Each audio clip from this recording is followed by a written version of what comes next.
students, I am Daljit Kaur and I am your SST teacher.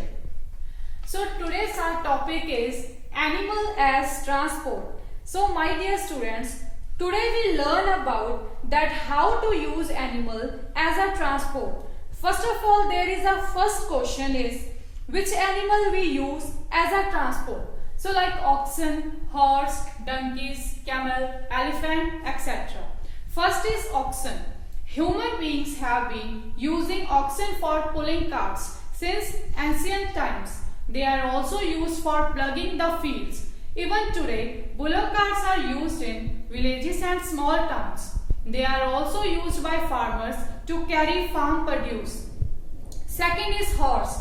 We also use horses for pulling carts. A cart pulled by a horse is called tonga. In olden times, royal people travelled in a buggy which was pulled by horses.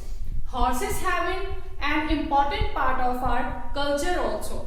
Third is donkey and mules. Donkeys and mules are used to carry loads from one place to another.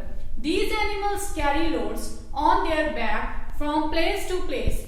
Yaks are used in hilly areas to carry loads. Fourth is camel.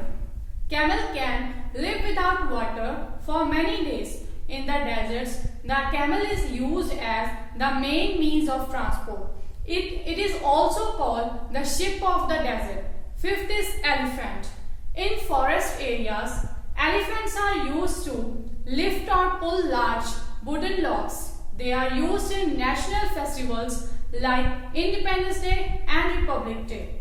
Sixth is sensitivity towards animals. Animals help us in our work. We should keep in mind that these animals depend on us for food, comfort and safety.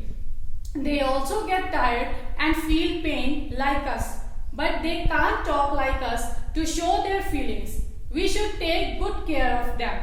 We should not make our animals carry very heavy loads. We should treat them kindly. We should provide them proper rest. We should feed them well. So that's it. We will meet again with a new lesson. Thank you.